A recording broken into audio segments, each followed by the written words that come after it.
Hi, everyone. I'm Alistair Stevens, and welcome to There and Back Again. Welcome, in fact, to the 20th session of There and Back Again, which seems somehow oddly significant. I wish that it had lined up better with a more important chapter of the book. Certainly, we're going to take a step back from high epic this week in our discussion of the Fellowship of the Ring, a shortcut to mushrooms, the fourth chapter of the Fellowship of the Ring. But there is still, I think, a lot to discuss. And if nothing else, we get to meet Farmer Maggot, who is, I think, pretty universally beloved. As I mentioned in last week's session, this is going to be a slightly different episode of There and Back Again because Chapter 4 is short and with dizzying foresight and perspicacity. I thought it wise when I was setting up the production schedule for There and Back Again to include a little padding, to include just a little wiggle room here in the production schedule. So this week, we're going to talk about Chapter 4, which is a short chapter, and then we're going to have a little open Q&A. I have a handful of topics, actually, which are just fascinating and brilliant and things which I haven't discussed at all before. So I'm very much looking forward to talking about those. But first, we're going to talk about the Hobbit's journey into the lands of Farmer Maggot, and then all the way to the ferry and the introduction of the fourth member of our little Hobbit party of adventurers. It is so great to have everybody here. It's an interesting time of day, I have to say. It is 11 o'clock Central here, 11 a.m. Central. So we have a wonderful connection all across the world. We have people in Europe who are joining us for dinner. We have people on the East Coast who are joining us for an early lunch. And we have people on the West Coast who are joining us for breakfast. 11 a.m. Central seems to be a pretty good time of day to do this kind of thing. So I'm very glad that you could all make it here. We have Rachel and Chris and Daniel and Lauren and Nikki and Fina is here. Just a bunch of wonderful people. Hanging out with you all is just the highlight of my week. You guys, it's pretty good. It doesn't get much better than this, particularly when we're talking about the Lord of the Rings. So we begin Chapter 4, he said, jumping straight in and wasting not a moment. We begin Chapter 4 with the hobbits awaking after their encounter with the elves the previous evening. The elves have already departed, because of course that is what elves do, but we learn that they have left behind breakfast. Pippin and Sam have already been awake for quite some time. We get this lovely little line that Pippin says that the bread is almost as good as it was last night. He didn't want to leave any for Frodo, but Sam insisted. It's a wonderful piece of characterization right there. Frodo is already, however, somewhat anxious. He's already feeling some of the weight, some of the pressure. And we see here what will be ultimately something of a constant division. It doesn't really matter what happens to our little intrepid group of hobbits, our little comic troupe of hobbits. There is always going to be something unique about Frodo and Frodo's experience. And in part, this is simply because he is so much older. He is so much older than the others. But it's also, of course, the burden of being the ring bearer. It's also being the driving force behind this entire endeavor. Pippin's kind of along for the ride at this point. Sam is here out of loyalty, but Frodo is the one who is making all of this happen. And thus, the burden of his quest falls more heavily, more directly, more specifically on him than it does on the other hobbits. And we will just continue to see that. We'll see it through this chapter as we have, first of all, our interaction here between the hobbits in the elf glade, then later with Farmer Maggot. Then ultimately, when we get to the ferry, we're going to see Frodo, I think, struggle a little with the weight of his quest. And of course, that weight is only going to increase as we move forward. But much more importantly than all of that, we get a little bit of Sam and we get a little bit of the elves. This is our first slide for this week. It's going to be very dangerous, Sam. It's already dangerous. Most likely neither of us will come back. If you don't come back, sir, then I shan't, that's certain, said Sam. Don't you leave him, they said to me. Leave him, I said. I never mean to. I'm going with him if he climbs to the moon. And if any of those black riders try to stop him, they'll have Sam Gamgee to reckon with, I said. They laughed. Who are they? And what are you talking about? The elves, sir. We had some talk last night, and they seemed to know you were going away, and I didn't see the use of denying it. Wonderful folk, elves, sir, wonderful. They are, said Frodo. Do you like them still, now you've had a closer view? They seem a bit above my likes and dislikes, so to speak, answered Sam slowly. It don't seem to matter what I think about them. They're quite different from what I expected, so old and young and so gay and sad, as it were. Frodo looked at Sam rather startled, half expecting to see some outward sign of the odd change that seemed to have come over him. It did not sound like the voice of old Sam Gamgee that he thought he knew, but it looked like the old Sam Gamgee sitting there, except that his face was unusually thoughtful. Sam is, as we've said before, as we are now obliged to say in every single session of There and Back Again, even in sessions in which Sam does not appear, Sam is the best. This is Frodo struggling with the crossing of thresholds. And I guess we should preface this with a brief discussion about Frodo's journey out of the Shire, because it isn't a simple transition. We've had him leave Bag End, and we've had him venture out on the road, and we've had the run-in with the Black Rider, 2 run-ins with the Black Riders already, and then we've had a full-throated encounter with the elves. This is an actual, literal fairy encounter. Gildor takes the unprecedented step of escorting Frodo and Pippin and Sam into the elven glade and giving them shelter, giving them succor. This is huge. This was one of the pivotal turning points in The Hobbit when Bilbo and the dwarves failed to intrude upon this kind of elven feast, this kind of elven celebration. So we've had this comprehensive entry into the realm of fairy, but now here we are back again in the mundane world, back again still in the Shire. And we're going to have another run-in with the Black Rider, and then we're going to have Farmer Maggot, and then we're going to have another run-in with the Black Rider, then we're going to have the fairy. Then next week, in the next session, we're going to see what happens to Frodo on the other side of the river. And all of this is to say that his exit from the Shire is not clean. It is not tidy. It is not simple. He doesn't walk peacefully to the border of the Shire and then cross into adventure, as, importantly, Bilbo did.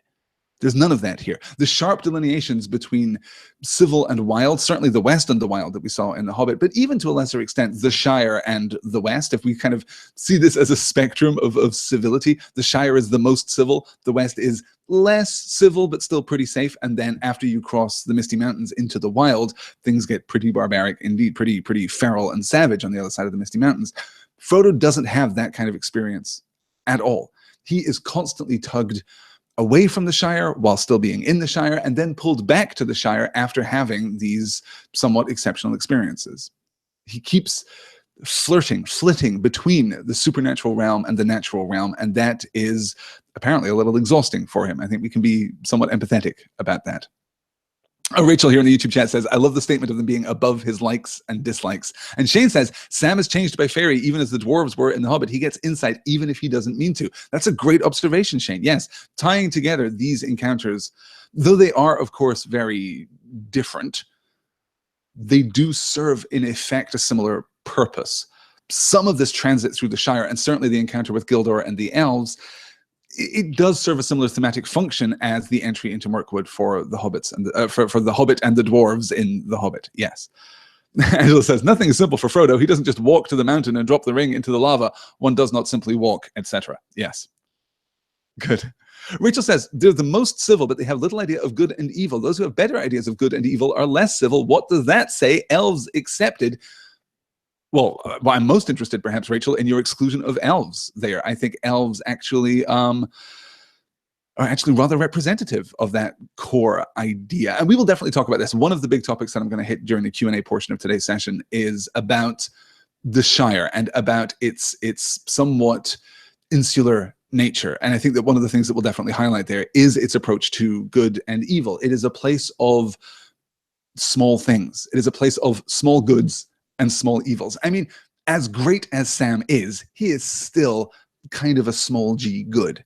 He's never going to change the world. He's not like Aragorn or Gandalf or Faramir, for example. He's just a hobbit.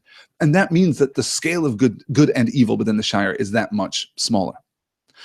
We'll talk more about that later. I'm just realizing that the slide is still up, but I have to keep the slide up because there are still things to talk about. I definitely want to parse everything that Sam says here. Don't you leave him, they said to me. Leave him, I said. I never mean to. I'm going with him if he climbs to the moon, and if any of those Black Riders try to stop him, they'll have Sam Gamgee to reckon with, I said. They laughed. Okay, so this is as clear a direct account as we're going to get of Sam's conversations with the elves, or Sam's conversation with the elves. But look ahead to his next line. We had some talk last night. They seemed to know you were going away, and I didn't see the use of denying it. Wonderful folk, elves, sir. Wonderful. I would also notice the repetition of elves, sir. This is one of those two words in that combination are one of Sam's favorite common phrases. That he just, if we were playing the in-universe drinking game, you know, every time Sam says elves, sir, take a shot. Definitely take a shot, except definitely don't take a shot. You won't survive it.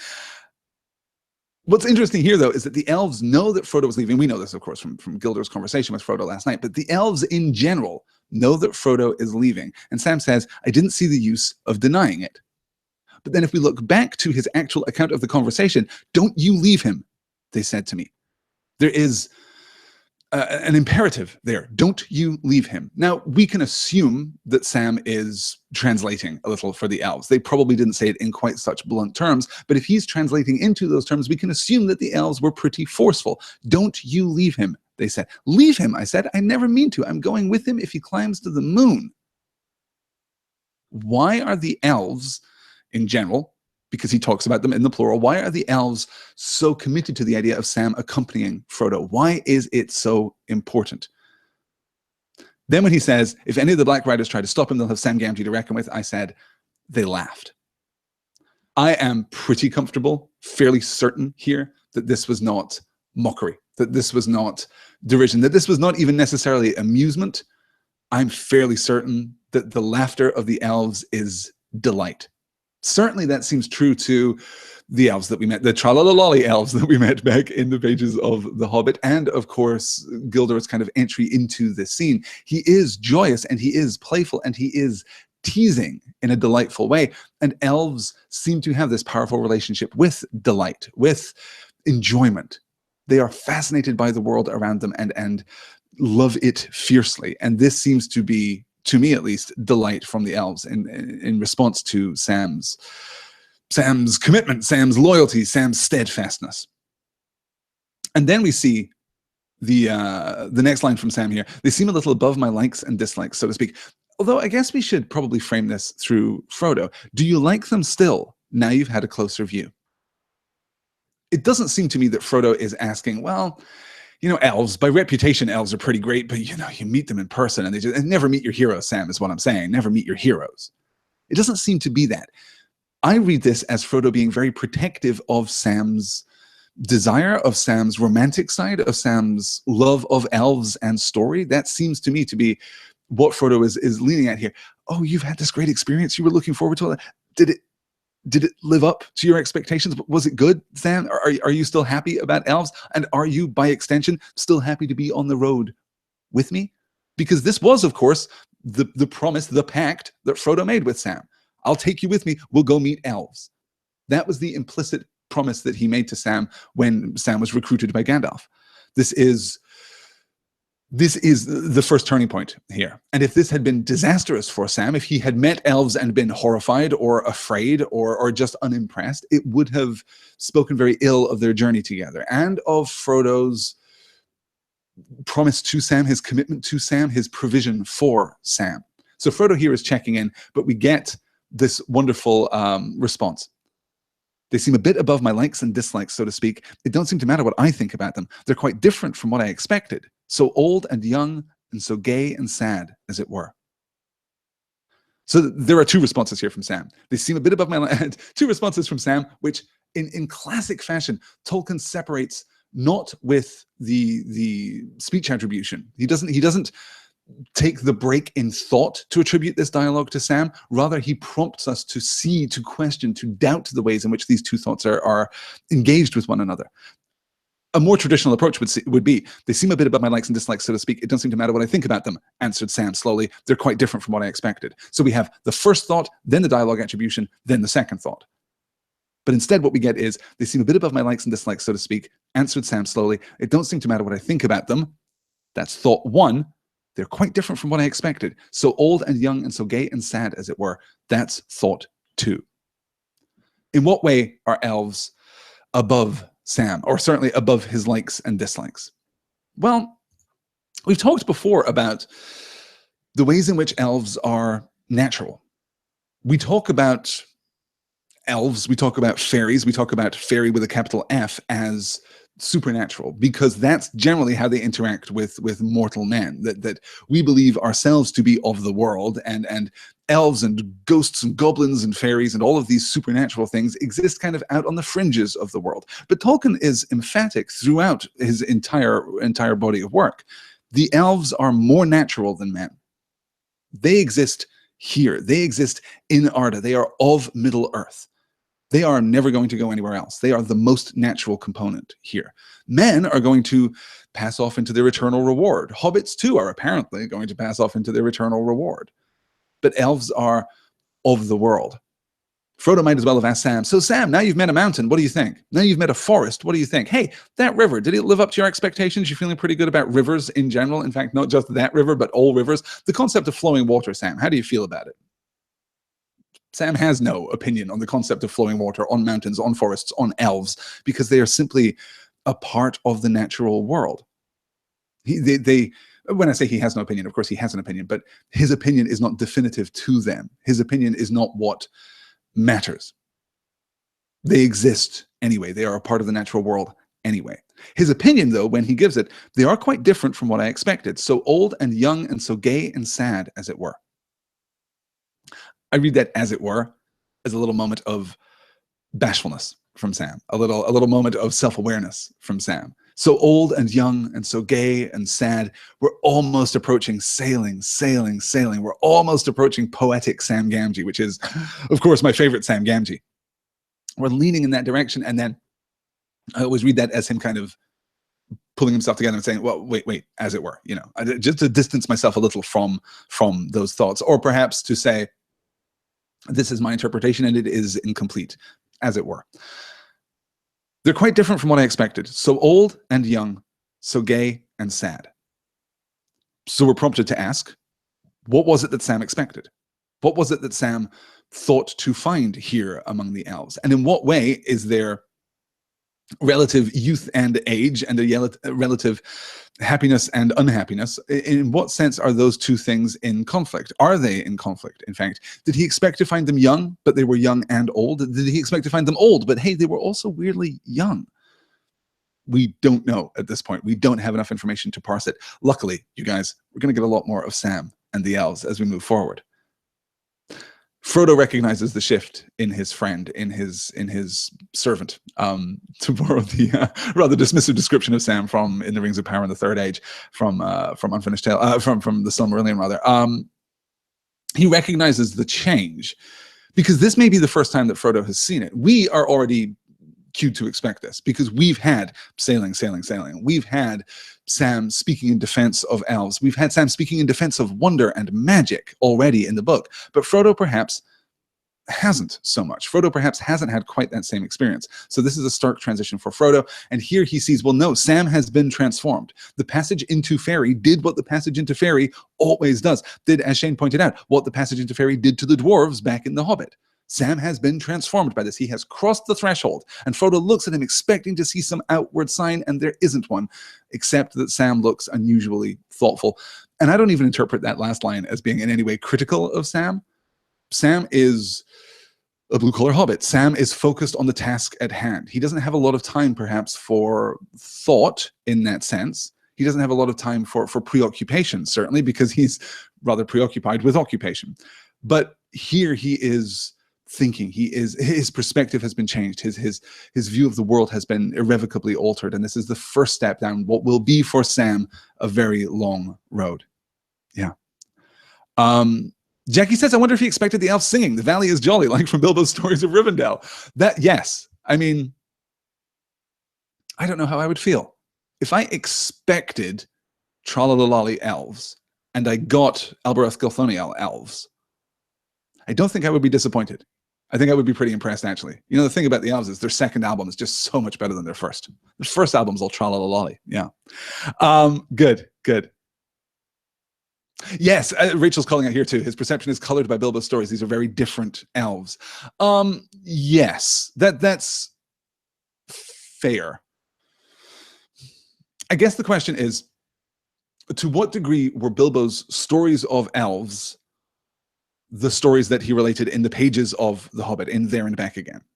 Were those the stories that he was telling? Because Sam also back in the Ivy Bush has a sense of, sorry, not back in the Ivy Bush, back in the Green Dragon, has a sense of the elves going into the west and fading. He has a sense of them. They're leaving our world. That's when we get sailing. He has a sense of the tragedy of the elves. So he knows that they are old, presumably. He knows that they are presumably immortal. That seems to be fairly common knowledge, or would at least be mythic knowledge in that sense. And he knows that they're leaving. So he kind of, when he talks about them, he has a sense of the sadness. And it's unclear, I suppose, whether he's talking about the sadness from his perspective or the sadness from the elven perspective. But certainly there is that kind of tint of despair, of not despair. Despair is exactly and precisely the very wrongest word that I could have used. Not despair. They had this quiet tragedy, this quiet passing into memory. Yeah. Good. Okay. Let me see. Excellent. The YouTube chat is just bubbling along. This is great. Yes. Emily says, I read that line as Sam expecting them to be old, but young and sad, but also gay. Read the surprise to be how much they are both so gay and sad, so old and young. That I like very much, Emily, actually. I like that very, very much. Yes, that we're actually focusing on the wrong part of the sentence. They're quite different from what I expected. So old and young, so gay and sad, as it were. So not different than he expected, but simply more in every possible dimension than he expected. I like that too. That's very good. Okay. Yes, good, good. Austin says, sometimes even if you know what to expect, experience is different from the picture in your head. Yes, and Rachel says, intellectual knowledge has a different effect on the psyche than the stories we are steeped in as children. And Jackie, of course, elves are walking contradictions. That they are. So from this point on, we decide to, we try to decide what it is that we're going to do next and how we are going to proceed from here. And we get this discussion. Shortcuts make long delays, argued Pippin. The country is rough around here, and there are bogs and all kinds of difficulties down in the Marish. I know the land in these parts. And if you're worrying about black riders, I can't see that it's any worse meeting them on the road than in a wood or a field. It's less easy to find people in the woods and fields, answered Frodo. And if you are supposed to be on the road, there is some chance you will be looked for on the road and not off it. All right, said Pippin. I will follow you into every bog and ditch, but it is hard. I had counted on passing the Golden Perch at Stock before sundown, the best beer in the East Farthing, or used to be. It's a long time since I tasted it. That settles it, said Frodo. Shortcuts make delays, but inns make longer ones. At all costs, we must keep you away from the Golden Perch. We want to get to Bucklebury before dark. What do you say, Sam? I'll go along with you, Master Frodo, said Sam, in spite of private misgivings and a deep regret for the best beer in the East Farthing. We're pulled back again from elves and magic and wonder into what Tolkien described as hobbitry. This is a page of hobbits being hobbits. This is a page of hobbits just interacting. This hobbity banter that we get from time to time. And this is, again, to emphasize this return to the mundane. Well, we're being pursued by this malevolent force that may be supernatural. I don't know for sure, but there was sniffing, and I guess my ring really wanted me to put it on, and this is very, very strange, but we definitely can't go to a pub, Pippin. That would be crazy. That's where the delay lies. So instead, we're going to cut across country. We're going to go out into the bogs of the Marish. We're going to try and cut across this rough terrain rather than taking the road. And here again, we may get just a hint of Frodo's underlying motivation. Because of the presence of the ring in the story, we are constantly tempted to look at every decision that Frodo makes, and particularly those decisions which he then proceeds to rationalize, as being somewhat suspect.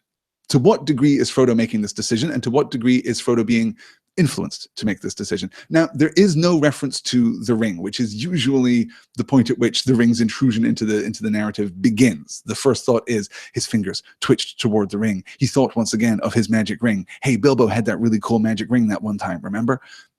We're inclined toward the ring as a preface to the ring's presence in the narrative. But here again, we have to question what it is that is guiding Frodo's footsteps, what it is that is guiding his movement through the story. Because lest we forget, as he descended the hill toward Bagshot Row back in the last chapter, he almost ran into the Black Rider right there and then. That would have been the end of the story. That would have been the end of the world. I mean, potentially, literally the end of the world. But luck or something, some kind of movement kept him away from the Black Rider. And then again on the road, as he is considering putting on the ring, he's about to do it. 5 more seconds and he would have put on the ring. And again, the story would have been over. His hand is reaching for the chain, and the Black Rider leaves. Just leaves. At a trot, too, with some haste, too. The Black Rider just goes. Now, Frodo, and then, of course, the intrusion of the elves into the second encounter with the Black Rider, which at least Frodo is not responsible for. That was just the elves showing up. It doesn't seem as though that's a function of Frodo's luck, even if we take the most generous possible interpretation of that good fortune. Here, he's trying to decide what to do, and there are 2 paths. And it seems to me that Pippin is making a fairly good argument, actually. Well, okay, we should be hasty. We should be swift. We know that there's a bar and we can get there before sundown. That would presumably be some kind of safe. We know, of course, from our privileged vantage point that it probably wouldn't be safe, but at the same time, or perhaps it would, be safe here in the Shire where the Nazgul are diminished. But Frodo wants to take this different course, and well, it could have been different, but it couldn't have been better, right? That's the constant refrain that we get from these turning points within the story. Saved Girl 309 says, better than rain or a rhythmic brook is a mug of beer inside this tuck. Excellent. Poor Pippin, says Austin, and his loss of the best beer in the East Farthing. Pippin is my undergrad roommates. Yeah, I remember being an undergrad. I would have gone a long way for the best beer in the East Farthing. Yes. And Lady Sorka calls out again, yes, this is a great observation and one that we absolutely have to remember. Oh, Pippin, she says, sometimes so obviously the equivalent of an older teenager. Pippin is so young. This is such an adventure for him. He doesn't feel the burden that Frodo feels. Excellent. Good. Okay. Let's keep going because we have to get to actually our first brief break, because having decided that they're going to leave the road behind and cross the Marish on foot, we eventually end up a little fatigued, and they find out that the elves have left for them a gift. They went on for perhaps another couple of miles. Then the sun gleamed out of ragged clouds again and the rain lessened. It was now past midday and they felt it was high time for lunch. They halted under an elm tree. Its leaves, though fast turning yellow, were still thick, and the ground at its feet was fairly dry and sheltered. When they came to make their meal, they found the elves had filled their bottles with a clear drink, pale golden in color. It had the scent of a honey made of many flowers and was wonderfully refreshing. Very soon they were laughing and snapping their fingers at Rain and at Black Riders. The last few miles they felt would soon be behind them. Frodo propped his back against the tree trunk and closed his eyes. Sam and Pippin sat near, and they began to hum and then to sing softly. Ho, ho, ho, to the bottle I go, to heal my heart and drown my woe. Rain may fall and wind may blow, and many miles be still to go. But under a tall tree I will lie, and let the clouds go sailing by. Ho, ho, ho, they began again, louder. They stopped short suddenly. Frodo sprang to his feet. A long-drawn wail came down the wind like the cry of some evil and lonely creature. It rose and fell and ended on a high, piercing note. Even as they sat and stood, as if suddenly frozen, it was answered by another cry, fainter and further off, but no less chilling to the blood. There was then a silence, broken only by the sound of the wind in the leaves. For what it's worth, one of the creepier oppositions that we're going to get.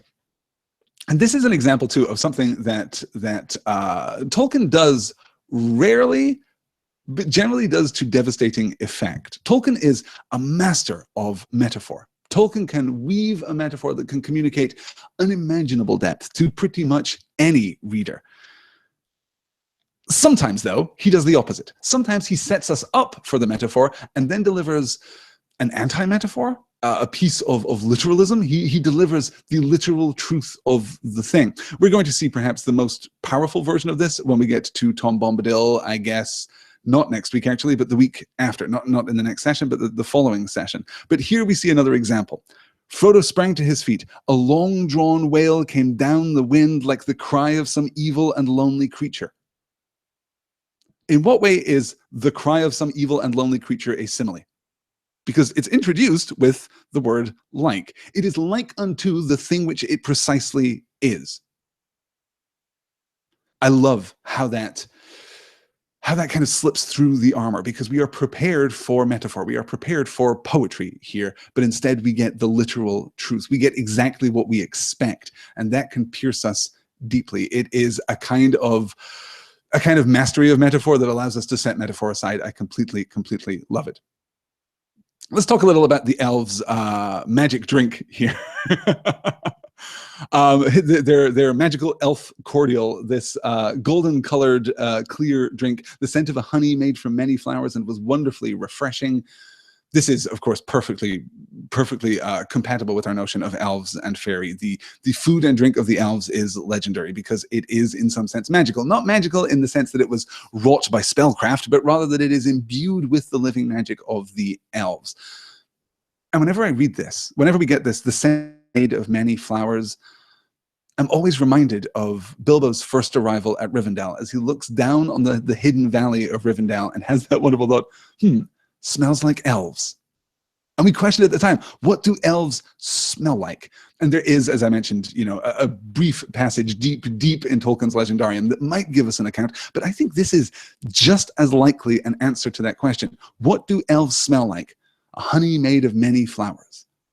Why not? Why not that? That would give us a sense, certainly, that the cordial is imbued with the power of the elves. It may not be the case that the cordial is, I guess, okay, so there are two, as Lady Storka says, elf meadcraft is on point, yes.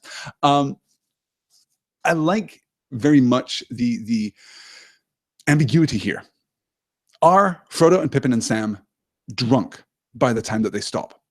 Well, maybe. You can certainly read it that way, right? They have these drinks. Very soon they were laughing and snapping their fingers at rain and at Black Riders. A little Dutch courage here, a little Rivendell courage, I suppose, infusing the hobbits and driving them forward. The last few miles they felt would be soon behind them. Frodo popped his back against the tree trunk and closed his eyes. Note that we don't get a transition here. We don't get, and then Frodo went and sat by the tree. Frodo propped his back against the tree trunk and closed his eyes. Sam and Pippin sat near. They began to hum, then to sing, then they're getting louder, they're getting more boisterous. Are they drunk? Maybe. But I'm not sure that that's the only explanation. They could simply also be restored. They could also be joyous. Princess Ostrich is asking in the YouTube chat, oh no, did I miss the Pippin Merry Sam conspiracy reveal? You did not. It's coming next week on There and Back Again. Yes. Next week in the chapter entitled, in fact, A Conspiracy Revealed. Yes. Good. Justin Shadowfax says Mountain Dew for sure. It sure sounds like Mountain Dew, doesn't it? Yeah. Emily says the uncertainty is what is chilling. We think it is the Black Riders because it's like the cry of an evil creature, but it could be something else because it is like the cry of some evil creature. I see that. I think you're right. But I think that by presenting exactly what we expect, Tolkien reinforces the idea that what we expect is correct. You're right that there is still ambiguity there. This may not be the Black Riders. This may be something else out here in the country. There could be some unknown malevolent force tracking Frodo at this point. But the idea of the unearthly cry, and also I should say too, just to show due deference and respect to Tolkien's complete mastery of his craft, the way that we move from the song, the way that we move back into prose with the repetition of ho, ho, ho, louder this time, then we get the wail, and then we get silence. Nothing but the leaves rustling. That to me is, I still get shivers reading this passage. I still get shivers. Yeah, good. We can definitely. Nikki asks an interesting question here. At what age do you start drinking when you're a hobbit? Interesting. Early, I would imagine. Early. The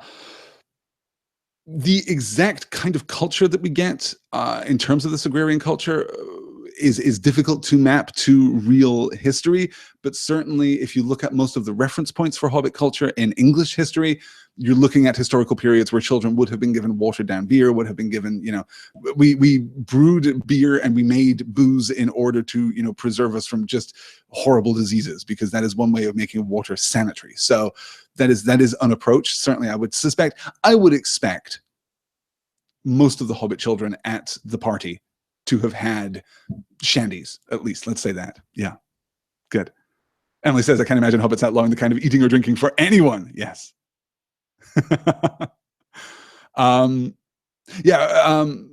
Jackie says here, the Black Riders are so scary. You can hear them when you can't see them now. They're there somewhere hunting you, creepy. And Rachel says, I think it has to be that. After all, they're still in the Shire and there's nothing else evil there, right?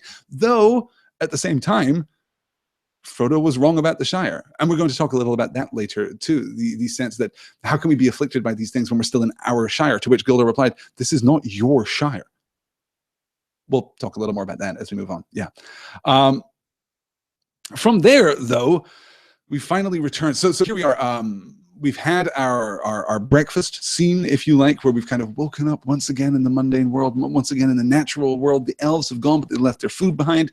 Then we're going to trudge across country. But then we're going to find elven cordial in our packs, and that's going to kind of move us. It's going to elevate us just a little, and then there's this unearthly cry, so that's going to elevate us a little. And of course, didn't mention the Black Rider watching on as they descended the bank earlier, so we know that they're there. We know that they're being hunted still, even though hobbits move all but silently at night. And it's worth noting too that the Black Rider did pick up their trail after they were traveling with the elves. So something happened. Something definitely happened there. Good. Yes, good. Okay. And then from there, we get to Mr. Maggot. We get to Farmer Maggot at long last. Good afternoon, Mr. Maggot, said Pippin.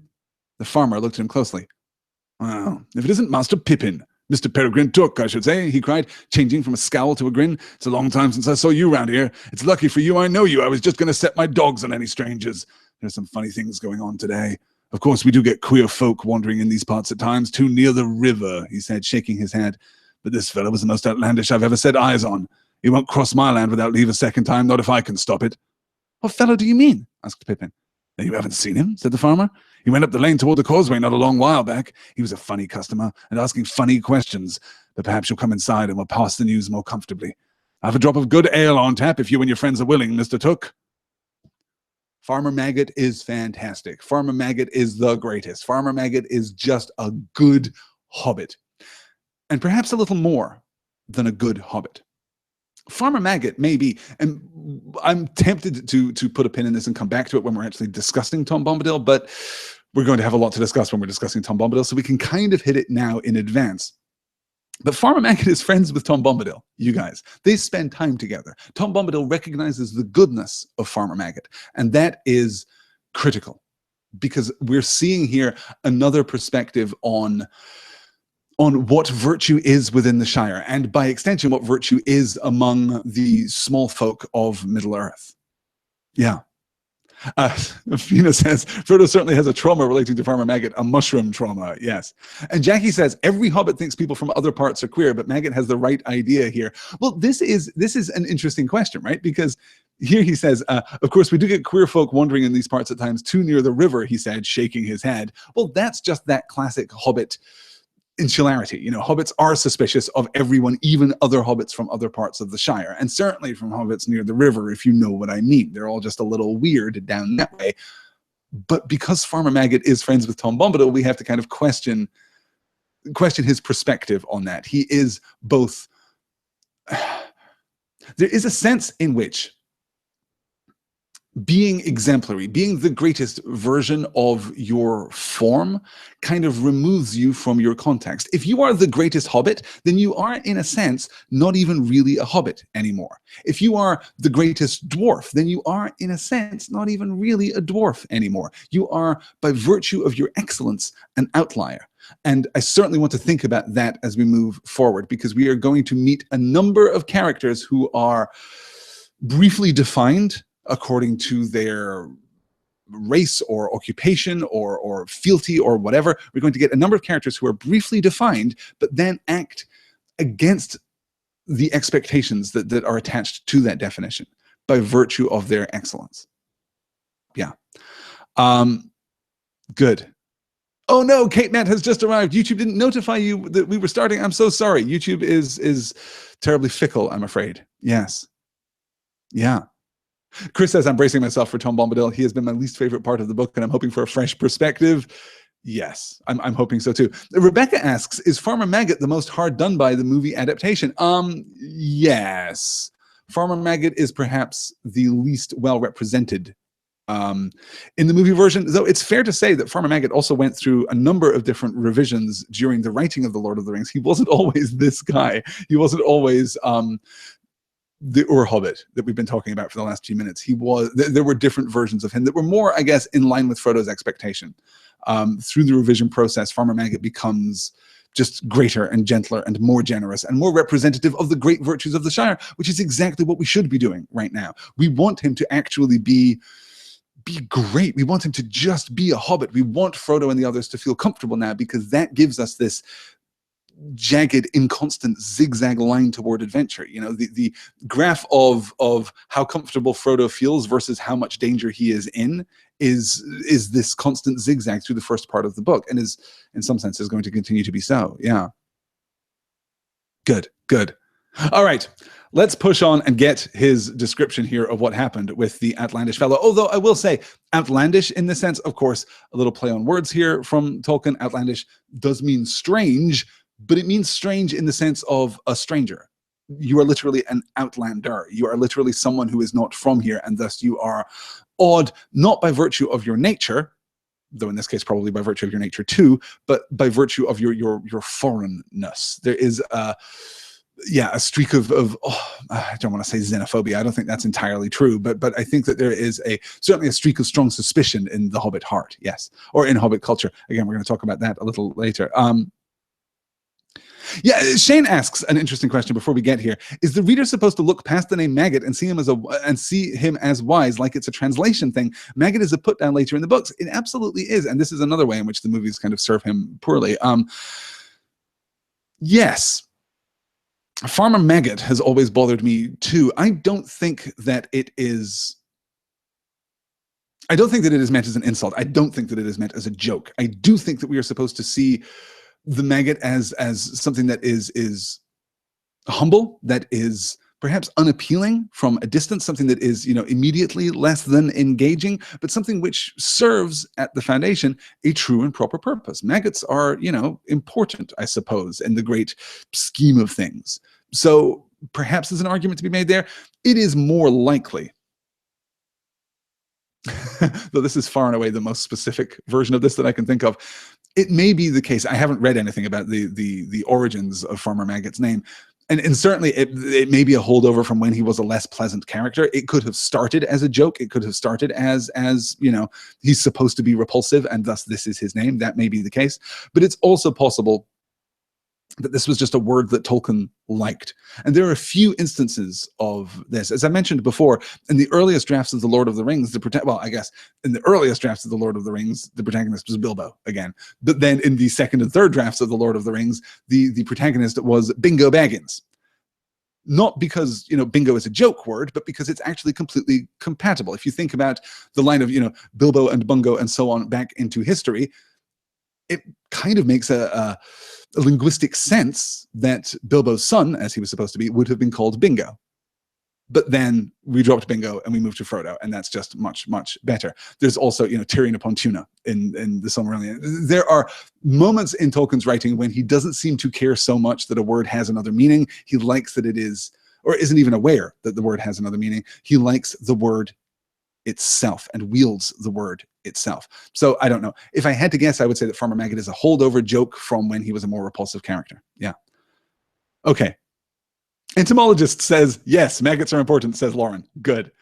Kate says, I assume the name Maggot was a holdover from when he was scary, but Jackie in the same thought says, I always just thought Maggot was a humble hobbit name. Yes. I mean, this is humility and connection. That's kind of elusive sense of oneself and one's place that we attribute to hobbits so freely. That's always important. Yes. Kate says, could have been worse. Could have been Bimbo Baggins. If there's a porn adaptation, a porn parody of The Lord of the Rings, which God knows, I'm sure that there is. Someone's probably done that joke already, Kate. It doesn't make me happy. It doesn't make me happy in my heart. Yes. Okay. Let's keep going. All right. Good day to you, I says, going out to him. This lane don't lead anywhere, and wherever you may be going, your quickest way will be back to the road. I didn't like the looks of him, and when Grip came out, he took one sniff and let out a yelp as if he'd been stung. He put down his tail and bolted off howling. The black fellow sat quite still. I come from yonder, he said, slow and stiff-like, pointing back west over the fields, if you please. Have you seen Baggins? He asked in a queer voice and bent down toward me. I could not see any face, for his hood fell down so low, and I felt a sort of shiver down my back. But I did not see why he should come riding over my land so bold. Be off, I said. There are no Bagginses here. You're in the wrong part of the Shire. You'd better head back west to Hobbiton. You can go by the road this time. Baggins has left, he answered in a whisper. He is coming. He is not far away. I wish to find him. If he passes where you tell me, I will come back with gold. No, you won't, I said. You'll go back where you belong double quick. I'll give you 1 minute before I call all my dogs. He gave a sort of hiss. It might have been laughing, and it might not. Then he spurred his great horse right at me, and I jumped out of the way just in time. I called the dogs, but he swung off and rode through the gate and up the lane toward the causeway like a bolt of thunder. What do you think of that? Frodo sat for a moment looking at the fire, but his only thought was how on earth would they reach the ferry. I don't know what to think, he said at last. Round 2 of hobbits standing up to the Black Riders. Sure, old Ham Gamgee, he did a good job, but he didn't directly threaten the Black Rider the way that Farmer Maggot did. I love this. Farmer Maggot is infuriated that the Black Rider isn't obeying the rules of social courtesy. He has ridden across his land without so much as an apology. He hasn't come down the road. He's ridden across the fields, and that is, to whatever degree there is private property in the Shire, that is private property. As Becca's calling out here, the hobbits are so confident in their ownership of the Shire. Yes, exactly right. Jackie says, so it's a causeway. Good thing Frodo and them cut across country. Yes, because it turns out that the road isn't just a road. They would have been very exposed with nowhere to go. We get a joke from Mary later about them tumbling off the causeway into the Marish. Yes. Lady Sorka says, Black Riders just don't know what to do with hobbits. And there are a couple of things here that really speak to that idea, Lady Sorka. I think you're absolutely right. Because, okay, again, just as with Sam earlier in today's session, we have to wonder how precisely Farmer Maggot is recounting the words of the Black Rider. Because I come from yonder, he said, slow and stiff-like, pointing back west over my fields, if you please. Would a Black Rider say, I come from yonder? Does that feel true to our understanding of these characters? Does that feel as though it's a creation of Farmer Maggot? Or does it feel as though the Black Rider is putting on an act? That the Black Rider is trying to win over Farmer Maggot? I mean, we're going to get a more explicit version of that in just a second. But right here, I come from yonder. He's offering explanation, but it feels odd and ungainly, slow and stiff-like. Is all of his speech slow and stiff-like? Possibly. Or is that phrase in particular slow and stiff-like? Jackie says, yonder, haha, he learned that from someone in Hobbiton. Did he learn that from the gaffer? Did he learn that from Hamfast Gamgee? Maybe, yeah. I like that explanation very much. So then we get, be off. I said, there are no Bagginses here. You're in the wrong part of the Shire. You better go back west to Hobbiton, but you can go by road this time. All true. Everything that Farmer Maggot is saying at this point is true. To the best of his knowledge, there are no Bagginses here. Off you go. Baggins has left, he answered in a whisper. He is coming. He is not far away. I wish to find him. If he passes, will you tell me? I will come back with gold. This is not how you interact with hobbits. This is not how hobbit society functions. The Black Rider here is clearly not in his native role. The Black Rider is putting on an act here for the benefit of Farmer Maggot, but it is the worst. It is not good. It is not a good version of being a hobbit. Baggins has left. He is coming. He is not far away. I wish to find him. If he passes, will you tell me? I will come back with gold. Look, that might work on your dwarves. That might work even on your man. But an offer of gold isn't going to work on a hobbit, particularly not a hobbit who you have already insulted by crossing his fields. Farmer Maggot is not going to be swayed by this. Even Lobelia Sackville Baggins may hesitate here before accepting the offer of gold. Even Ted Sandyman might hesitate before accepting this offer of gold from the Black Rider. No, you won't, says Farmer Maggot. You'll go back where you belong double quick. I give you 1 minute before I call all my dogs. The brilliant hubris, the brilliant confidence, the overwhelming sense of right that accompanies this threat. I will give you 1 minute before I call all my dogs. And then you're going to be in trouble. Black Rider, Mr. Black Rider, you're done. Yeah. Lauren says, again, I have to ask why the writer is trying to hide or bribe. Why not threaten? You're a terrifying apparition with no face. And it is worth pointing out that, again, we have reference to someone being unable to see the Ringwraith's face. Again, because the hood is low and because he can't see. And this may just be mystery, or it may be that the Ringwraith itself is invisible. The Nazgul itself is invisible. Yeah. Excellent. So why is the Black Rider doing this? Well, we don't really get an account, honestly. And certainly it does seem as though there's a certain evolution of the Black Riders in the course of the narrative. By the time we meet the Nazgul at the end of the story, by the time we return to the Nazgul at the end of the story, they're going to be pretty different than they are right now. And in part, we might credit that to Sauron's ascension, his his gaining of power, his restoration of power, I suppose, does seem to empower his servants, his minions. So it's possible that as yet Sauron is not sufficiently powerful to imbue the Black Riders with their full wrath and malevolence, but I don't know about that. Rather, I think there are two things happening. The first is the power of the Shire. I think that the Shire has a power against the Nazgul. They are less here than they would otherwise be. They draw, as all the servants of Sauron do, they draw on fear and desolation and desperation. They draw on these negative emotions and seem to, in some sense, gain power by them. And of course, in that sense, we might think back to Smaug. We might think back to the greed and the selfishness and the insularism that lures the dragon, you know? So it may be that there's some power here in the Shire, but I also wonder to what degree Sauron's instructions were simple. Go out into the world, find the Shire, find Baggins, get me my ring. But it's still early. Don't draw attention to yourself. Don't cross any lines, because the last thing in the world I want is for the rumors of my rising, for the rumors of the shadow gathering in the east to be confirmed. I don't really need the White Council coming down and kicking your ass. Like, that would be pretty bad for me right now. I'm going to need you later. So if you could just, you know, be cool for 5 seconds. I wonder to what degree there was some kind of instruction there. Because, lest we forget, this Black Rider has had presumably hundreds of these conversations, all the way from Mordor, all the way to the Shire. This is not his first rodeo. He has had to do this a lot, and he's bad at it. But at the same time, good enough at it that he has found the Shire, and he is awfully, perilously close to Baggins. Yeah. Yes, as Jackie says, the Sauron doesn't want the wise to know. Yes, I wonder that. Good, good. Oh, and this was following up. I think the Nazgul are still amassing their old strength. The shadow hasn't spread far enough to sustain them.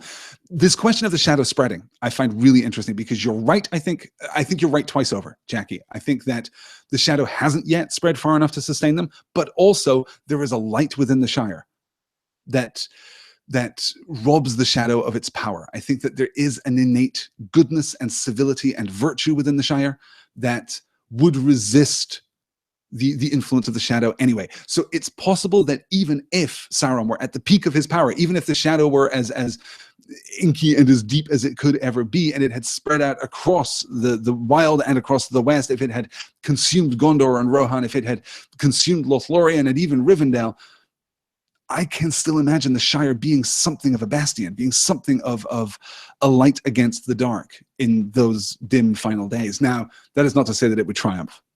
The Shire would fall as everywhere else on Middle-earth would fall. But I do think that there's a light here that remains. And there is a light, it may be said, that never goes out. Yes.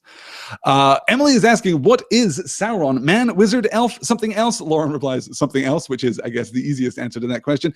Stick around, Lauren, for tomorrow's pre-recorded lecture. I'm going to release, as I've been promising for a while now, a little listener Q&A, little background material, little chat about the Silmarillion, you know, just a little addendum to our ongoing discussions of the Lord of the Rings. And one of the things that I'm going to discuss is basically the hierarchy of peoples within Middle-earth, and I'll be talking about what Sauron is, what Gandalf is, what the elves are exactly, and we're going to be talking a little about Ale and Yavanna and the creation of the dwarves. We're going to be talking a little about Varda. We're going to be talking a little about Elbereth Gilthoniel. We'll be talking about the importance of light and stars and the West and trees and all of these great and wonderful things. And of course, I'll probably give a gloss of the Silmarils too. I think we should probably talk about that. Yes.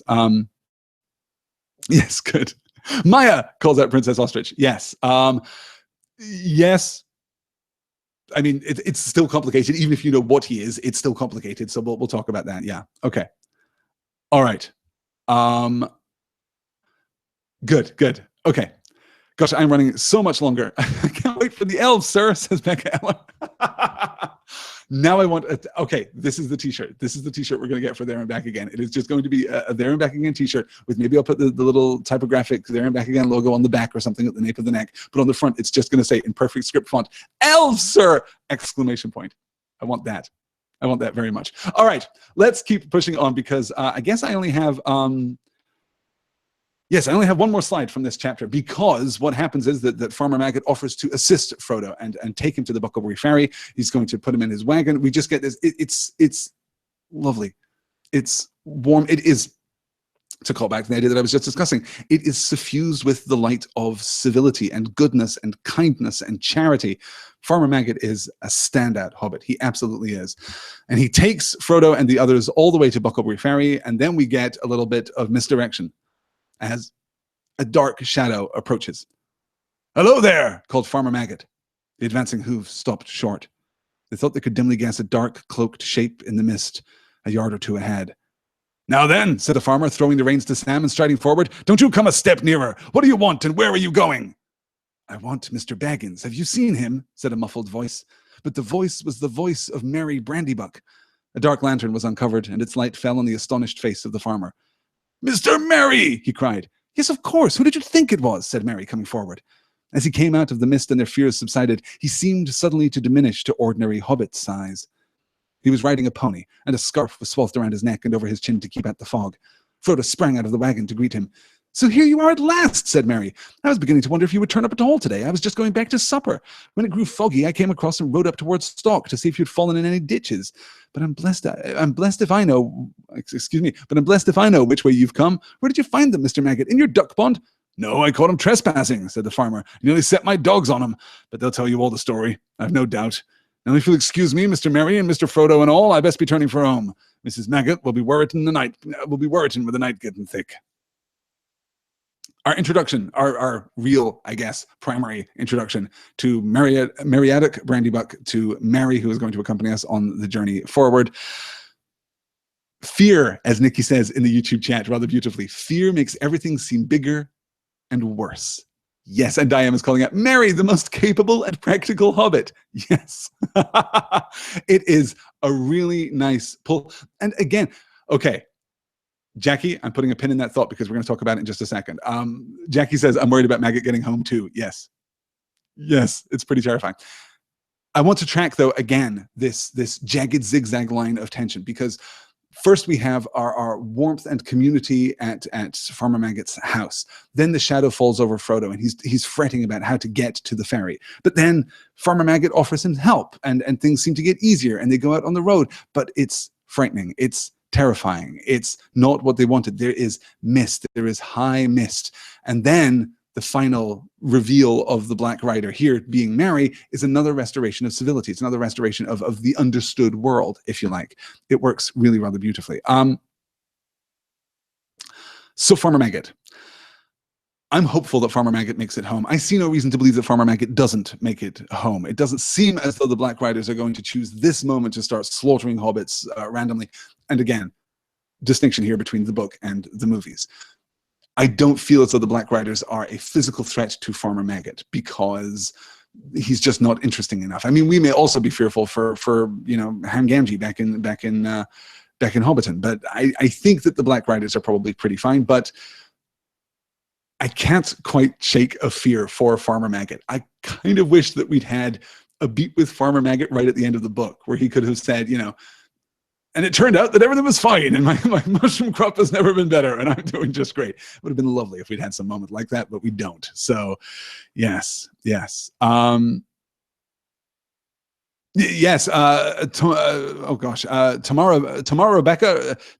Rebecca, I guess might be your YouTube name. Merry is a huge difference between the film and source representation.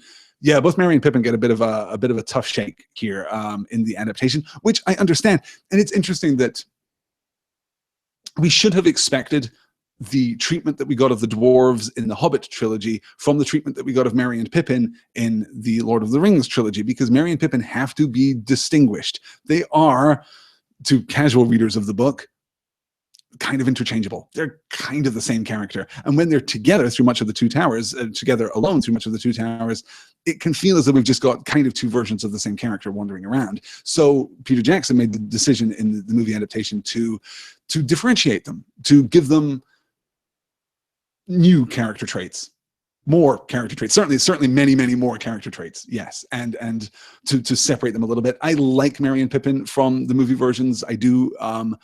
They're not my Merry and Pippin, I suppose, is where I am. Yeah, good. Okay. And we're already talking about Gimli. Yes. Tamar. Okay. Thank you. Thank you. Rebecca Tamar. Thank you very much for that. I love clarifications like that because I'm terrible at pronouncing people's names, as Ramalosh can tell you here in the YouTube chat.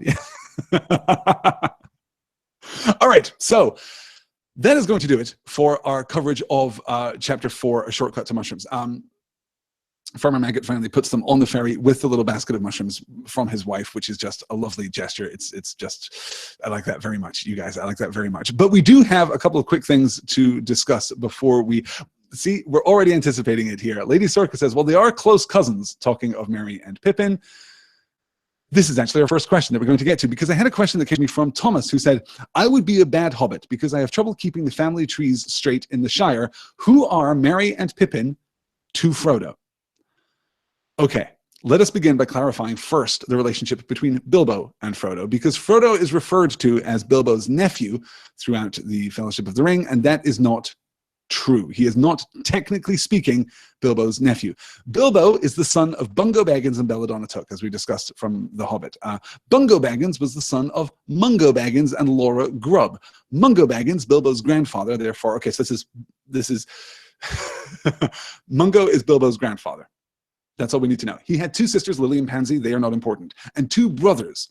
Largo Baggins, the brother of Mungo Baggins, this is the brother of Bilbo's grandfather, married Tanta Hornblower and had a son named Fosco, who had a son named Drogo, who married Primula Brandybuck and had a son named Frodo.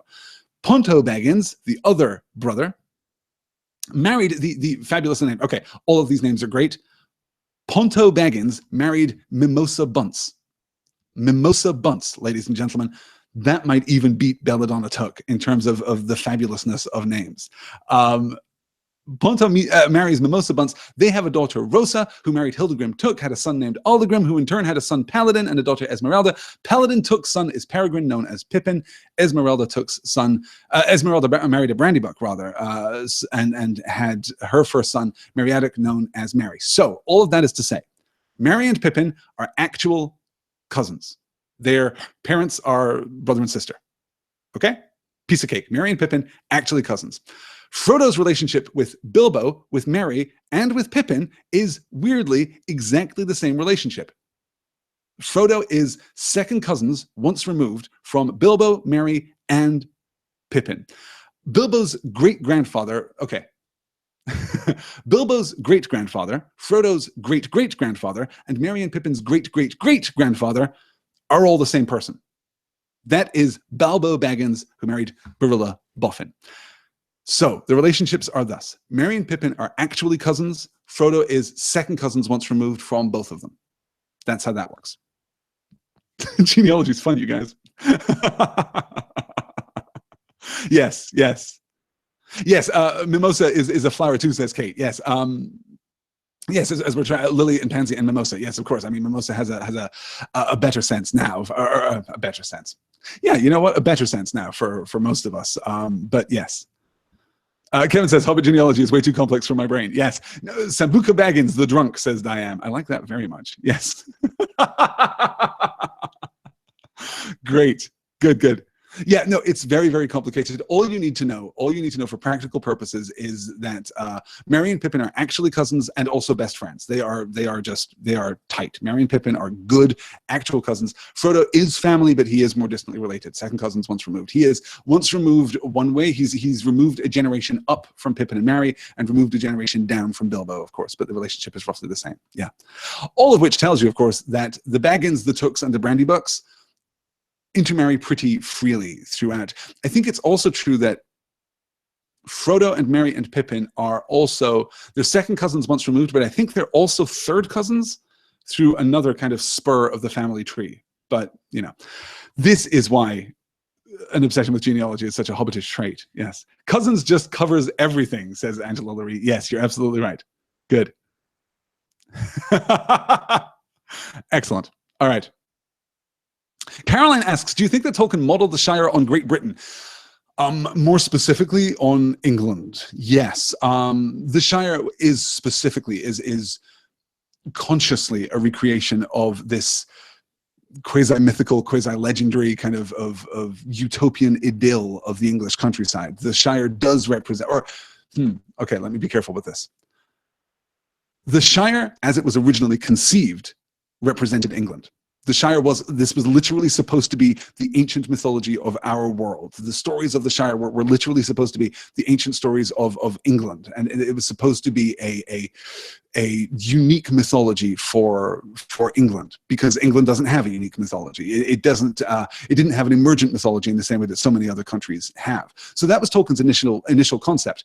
Of course, his commitment to a secondary creation was such that as the books evolved, as he invested more and more time and energy and creativity into The Lord of the Rings, that became less true. This is, by this point, pretty much no longer an accounting of our own ancient world. So it isn't fair to say at that point that the Shire is representative of, is analogous to England.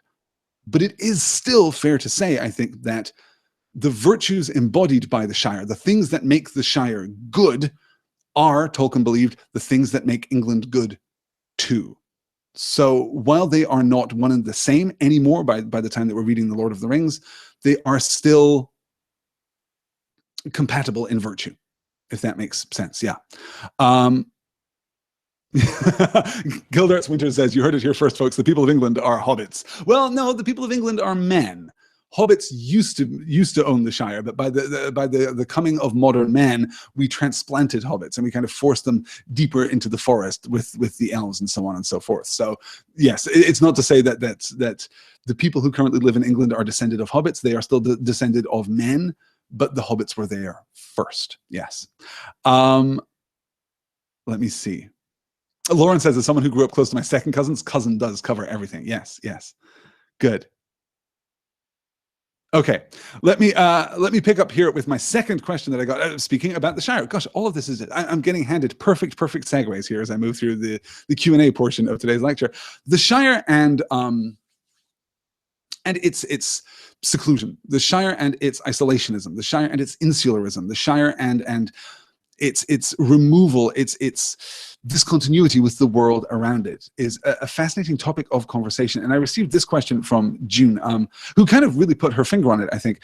In what way can the Shire be truly idyllic if it is protected and imperfect? It isn't powerful, but it is protected by powerful people. Is the Shire all it seems to be? Is the Shire really utopian? And this is such a complicated question, such a wonderful question, and it is perfect that we address this now because, as I said, of this jagged progression toward adventure that we've seen from Frodo and the other hobbits over the course of the last 2 chapters and next week's chapter 2 to a certain degree before we finally leave the Shire behind. And it is interesting to think about the ways in which the Shire's seclusion from the world, the ways in which the Shire is protected, influence Shire culture for good and for ill. On the one hand, it is safe. It is idyllic in the sense that it is untroubled. It is idyllic in the sense that it is pastoral and agrarian and comfortable. That it seems fairly, if you take as read the class distinction, it seems fairly just. There is no poverty, there is no crime, there is no violence, little or no poverty, little or no crime, little or no violence. I mean, the worst crime that we get in the course of the book to date is the pilfering of some silver teaspoons from Lobelia Sackville-Baggins. And Lobelia Sackville-Baggins actually stands apart as pretty much the worst, oops, excuse me for hitting my microphone, pretty much the worst villain that we've seen in the book to this point. And her villainy is of such a domestic and genteel sort. She's just kind of rude and a little greedy, and that's pretty much it. Lobelia Sackville-Baggins doesn't really rate as a villain at all. I think of some of the downsides to the Shire's insularism,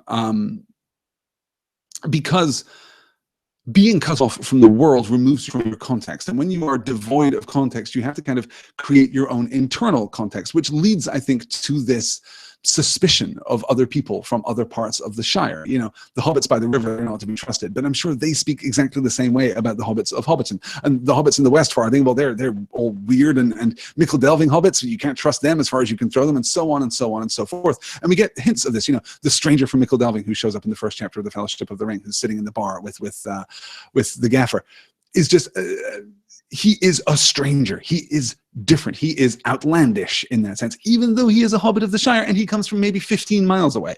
It's still what we're seeing here in the insularism of the Shire, we are seeing kind of a consequent insularism in each individual Hobbit community. Hobbits don't look outward, they look inward. And we're beginning to feel, I think, by this point in the history of the Shire, as though we're kind of fracturing Hobbit society. That there really is, for all that we talk about the Shire, there really isn't a sense of the Shire as a place. It doesn't really have well, actually, this is interesting. It's just now occurring to me that some Hobbits do talk about the Shire. But those Hobbits are the Hobbits who are looking out. Bilbo talks about the Shire. Frodo talks about the Shire. We're going to have reference to the Shire later from Pippin and Merry, and from Sam even. But all of those Hobbits are looking outward. We don't generally have a sense of the Shire from the Hobbits who are within the Shire, because what does that even mean? We have a sense of Hobbiton, where all the right and upstanding Hobbits live, not like those weird Hobbits who live by the water, or those Hobbits who live literally anywhere else except from right here, thank you very much. And I'm sure that we can refine that down so that the Hobbits who live on Bagshot Row are suspicious of the Hobbits who live on some other street on the other side of the other side of the stream there, you know? That this insularism fractures society, it fractures community. So in what sense is the Shire idyllic? Well, the Shire can only be idyllic in its broader context. It can only be utopian almost in its broader context. Let me catch up on the YouTube chat here. Yes. Justin Shadowfax says, I'm back, guys. Sorry, I had to climb a eucalyptus. Not many of those in Middle-earth as far as I know. I think we're going to need a little more information from you, Justin, on why. Why did you climb a eucalyptus? Let's maybe do that. Oh, Save Girl 309 is recommending Peter Hollins. This is so good. Definitely look up the YouTube videos, The Hobbit Drinking Medley by Peter Hollins and The Hobbit Parody by The Hollywood Show. They're both so good. Yes, you can find both of those on YouTube. Excellent. And of course, because I don't think I've mentioned it during a live show, but you should definitely go and check out the Lord of the Rings song by Flight of the Conchords, which is just magnificent. Yes. Kate says the Shire is like a native village purposely left uncontacted by anthropologists. That's really interesting. Except, of course, that all of the cultures surrounding the Shire are actually older than the Shire. The Shire itself is fairly new. In Shire reckoning, we're only 1,400 years in. So the Shire has not actually been around for that long. But yes, good. Spoon stealer, clarifies Shane Diener. Not a pilferer of spoons, a stealer of spoons. Yes. Angela asks, are the Rangers protecting the Shire anyway, or did Gandalf ask them to? Not specifically Gandalf, but certainly the Rangers are taking, not instruction, I suppose, but from the White Council. There is an understanding in the forces of good and light that the Shire must be protected. Yes, that is definitely happening. So what I wanted to do, though, was take a look at a slide from last week's reading, because this clarifies where we end up, I think, in terms of our understanding of what the Shire is, both for good and ill. This is from Frodo's conversation with Gilder. I cannot imagine what information could be more terrifying than your hints and warnings, exclaimed Frodo. I knew that danger lay ahead, of course, but I did not expect to meet it in our own Shire. Can't a hobbit walk from the water to the river in peace? But it is not your own Shire, said Gilder. Others dwelt here before hobbits were, and others will dwell here again when hobbits are no more. The wide world is all about you. You can fence yourselves in, but you cannot forever fence it out. You can fence yourselves in, but you cannot forever fence it out. You can protect the Shire. You, hobbits, can protect the Shire. You can define the Shire. You can preserve the Shire, but you can't keep the world out. So in what sense are you protecting the Shire? In what sense is your fence effective? Well, if you can't keep the world out, the only thing that a fence can do, metaphorically speaking, is keep the hobbits in. By fencing yourselves in, you are dooming yourselves to become smaller. You are dooming yourselves to become more insular and less, I was going to say important, but important is a difficult word there, less open to the world. You will be diminished by your insularism in a way that is distinct from the kind of diminishment that we've seen in the other cultures of Middle-earth. You will be made less by it.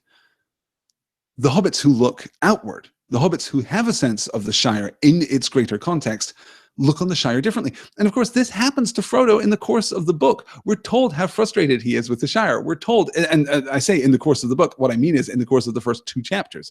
We're told how frustrated he is with the Shire. We're told that he has the run-in with Lobelia Sackville Baggins, and he's tired of gossip and rumor and all of these tiresome small town things that he's experiencing. But when it comes down to it, when he's talking to Gandalf, he says, I have often thought the Shire tiresome and thought that it could benefit from an invasion of dragons, but I would like to save it if I could. This is when he's talking about being out in the wild world, out in the wide world. If he knows that the Shire exists somewhere behind him, he has a firm place to stand. And that is the virtue of the Shire, not as a community separated from the rest of the world, but as a foundation to the rest of the world, as a point of reference for the rest of the world. The Shire exists idyllically, not because it is protected. That is not what makes the Shire important. The Shire is being protected as a means of necessity right now. It is necessary that the agents of Sauron do not infiltrate the Shire. But in part, that's necessary because the Shire is so important, because it is pure, because, and not just for Frodo, but I mean, I wonder if Gandalf feels the same way. When Gandalf is racing across the misty mountains or is fighting goblins in the shadow of the lonely mountain, is he thinking of the Shire? Is he remembering that he too has a firm place to stand, that there is goodness and light in the world? Perhaps. And it seems to me finally that there isn't actually a tension between do we feel bad about the Shire because the Shire is not taking care of itself? Do we feel bad about the Shire because the Shire is not protecting its own borders? Because the Shire is actually kind of laughably protecting its own borders with the Bounders. The Bounders, of course, couldn't protect the Shire from anything. The Bounders don't protect the Shire from the Black Rider. In fairness, nor do the Rangers, who are also protecting the Shire. But the Rangers are doing the real work, protecting the Shire from intrusion, from I presume banditry and roguery, as well as the forces of Sauron. The Rangers are protecting the Shire. Do we feel bad about that incompatibility? That power is being extended to protect powerlessness, but the Shire finds virtue in powerlessness? Well, no, we don't, because that is what power is for. And we see echoes of this throughout the entire run, throughout the entire Legendarium. We will see echoes of this. Power is best used when it is used to protect those who do not have power. This is true of Bilbo using his magic ring to help the dwarves. We will get from Faramir later in the Two Towers. I don't generally throw forward like this, but this is such an iconic line that I'm sure that you have all already heard it, even if you don't know where it comes from in the book. But Faramir says, I do not love the bright sword for its sharpness, nor the arrow for its swiftness, nor the warrior for his glory. I love only that which they defend. It is right and just that power, whatever form that power takes, be used in the defense of the powerless. So the protection of the Shire is virtuous both for the Rangers themselves, who are, and for Gandalf and for the White Council, and for ultimately, the men of Rohan and the men of Gondor and the elves of Rivendell and Lothlorien and the dwarves. Everyone who is acting to protect the Shire, directly or indirectly, is doing a good thing. And the Shire, by remaining powerless under that protection, is also doing a good thing. This is what they are supposed to be doing. This is how they best embody their virtue. So, long story short, I suppose, there is a tension between the Shire's virtue and its seclusion. The Shire is not virtuous because it is secluded. The Shire is not virtuous because even it is protected. The Shire is virtuous only in the context of the broader world. Caroline says, it seems to me that Sauron and his allies don't think the Shire is that important. Well, crucial think important until they got their hands on Gollum, who gave them 2 words and Shire. Yes. Now he's much more interested. As Gandalf says to Frodo back in chapter 2, he didn't care about hobbits, but now he cares about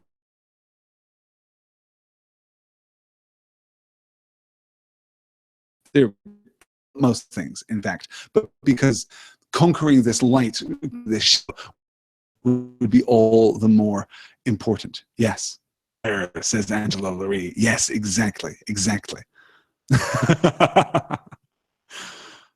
Serena says, it is a truth universally acknowledged that any hobbit in possession of good food must be in want of more food. Fair.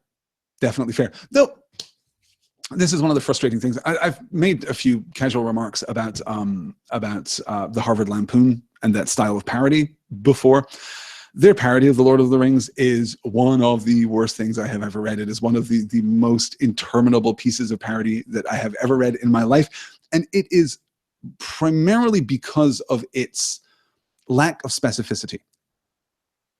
one of the things that the Harvard Lampoon, one of the traps that they fall into so often in their writing, but particularly with regard to The Lord of the Rings, is that they fall into a simple misunderstanding of what is on the page. They lack sufficient clarity of what it is that Tolkien is actually saying.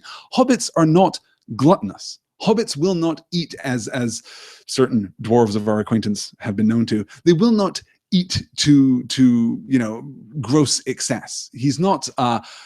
Hobbits are not greedy in that sense. They love food, but they love it appropriately. They love it justly. They love it wisely, almost. They love it for what it is and enjoy it for what it is, and enjoy, elven cordial too for what it is. They're not simply just greedy. So I'm getting off the track here, but yes. I'm terribly sorry. We appear to be having technical problems here with the stream. You know what? This is actually a good point to wrap it up. So yes, I do have some thoughts on the Wizards, but in fact, the thoughts on the Wizards could better be contained in tomorrow's. So I think what we'll do, since I'm having technical trouble here, is wrap this up. And I will put up this slide in the hope that you can see it. I can't guarantee for sure that you can, but hey, let's see what we can do. The next session, tomorrow, we're going to get the listener email and Q&A session. This isn't going to be a live session. This is just going to be pre-recorded. This is just going to appear in your podcast feeds, and you can listen to me talk serenely for, I don't know, a half hour, 40 minutes, something like that. That's going to pop up at noon-ish tomorrow, Friday, June 2nd. Then next week, as the eagle-eared among you will have discerned, there isn't going to be a live session next week. I am taking next week off from live sessions, he said, clarifying carefully. I'm not actually taking next week off, but there are other things that demand my attention. I've got to go and rebuild the website and take care of a bunch of technical stuff that has been left fallow over the course of the last few weeks. So I'm going to take care of that next week. There will be a couple of things coming out from Point North, but not that much. No live sessions next week. So we will come back on Thursday, June the 15th, which coincidentally is my birthday. We'll be coming back on my birthday at 4 p.m. Eastern to look at the 5th and 6th chapters of the Fellowship of the Ring, A Conspiracy Unmasked, and The Old Forest. So that is our schedule going forward.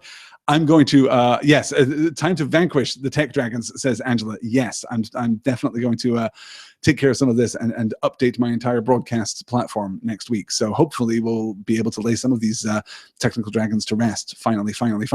That will do it, though, I think, for this week's session of There and Back Again. Guys, thank you all so much for joining me. It has been, as it always is, a great discussion. I will be back, as I said, tomorrow with the live Q&A, with the listener email Q&A, general conversations about the Silmarillion podcast. That should be a lot of fun. And then in 2 weeks today, we will talk about A Conspiracy Unmasked and The Old Forest. Thank you all so much for being with me. I will talk to you all again soon. Until then, take care.